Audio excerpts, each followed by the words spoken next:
Hi, I'm Nabila, and in my last two videos, I've used pintucks in my designs. But what are pintucks? Pintucks are narrow tucks, typically a pin's diameter in width. They're a way to add a decorative detail in a garment, typically seen on the front of a blouse or the waist of a skirt. But they can also serve a functional purpose in reducing the amount of fabric in any given area, similar to a pleat or a dart.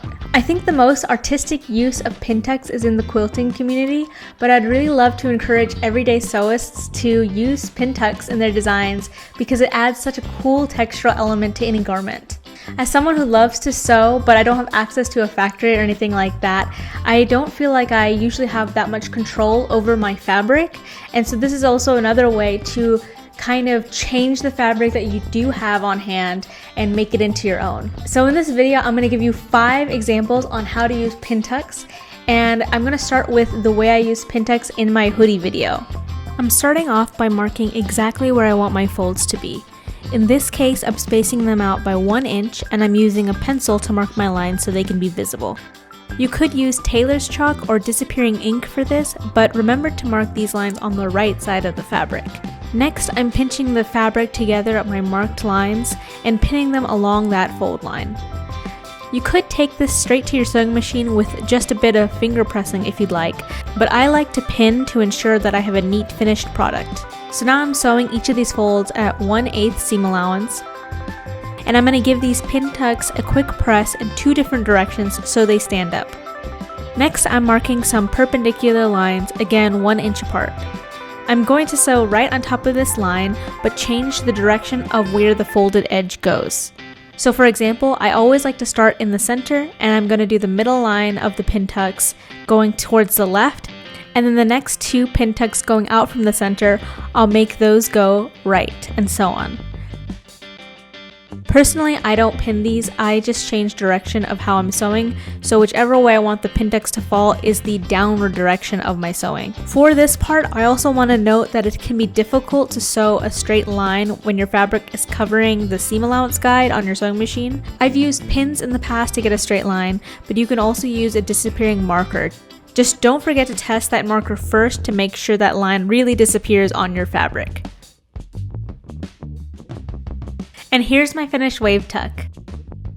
Next, I'm going to do these overlapping cross tucks, which start off the same way as the wave tucks, with 5 pintucks sewn 1 inch apart. And again, I'm going to mark 5 perpendicular lines 1 inch apart. But this time I'll pinch and pin these so the marked line is my folded edge. I'm taking this to my sewing machine and sewing at 1/8 inch. If you're following along, take your time, especially in the areas where you're intersecting with the original pintucks, because my machine skipped in some of those areas. I might have needed to switch to a sharper needle, but I'm just a girl. Here's the finished overlapping cross design. I think this looks so cool, but it would also look really nice done on a bias so it's more of a diamond shape. For these next pintucks, you're going to need a twin needle. I've never used one of these before, but it's pretty simple, and if your machine can do a zigzag stitch, then it most likely can use a twin needle, but of course, read your manual and do some test swatches. All I had to do was thread a second spool exactly like normal, but through the second needle, and my machine recognized it was a twin needle and had me confirm that in the settings. So these curvy pintucks are so simple. I'm just going to start sewing with my twin needle and move my fabric around to make a curved line. I just did 5 of these to give you an idea, but you could really go crazy with this, maybe even do them overlapping. As a side note, technically you can do all of these pintucks with the twin needle, and there's a special foot for the machine that will make the pintucks even neater, but I don't have that, and so I wanted to show you most of these without the twin needle to give you an idea of how to do these if you're in the same boat. And the 4th design I wanted to show you is what I'm calling the bow tie tucks. It starts out similar to the first 2, except for I space them out by 1 1/8 inch, and I sewed these 1/4 away from the fold. Technically, it's not a pintuck since the seam is further than 1/8 from the folded edge. And you'll notice I started out with 5 tucks, but then I realized for this design, you really need to have an even number for it to look nice. So my swatch is a little off center, but bear with me. So the way I like to think about this one is that I'm alternating between closing the doors and opening the doors. You'll notice I did more than 5 rows of these because I feel like this type of tuck looks best when it's covering more ground. You can pin this before you go to sew it, but my pins are a little short, and so it's easier for me to just take it to the sewing machine and remember to open and close those doors accordingly. The doors I'm referring to is just a pair of the tucks next to each other, and you'll just maneuver them so they're touching in one row, and then on the next row you'll have them facing away from each other. So you'll see I'm sewing one row with the doors closed and then the next with the doors opened.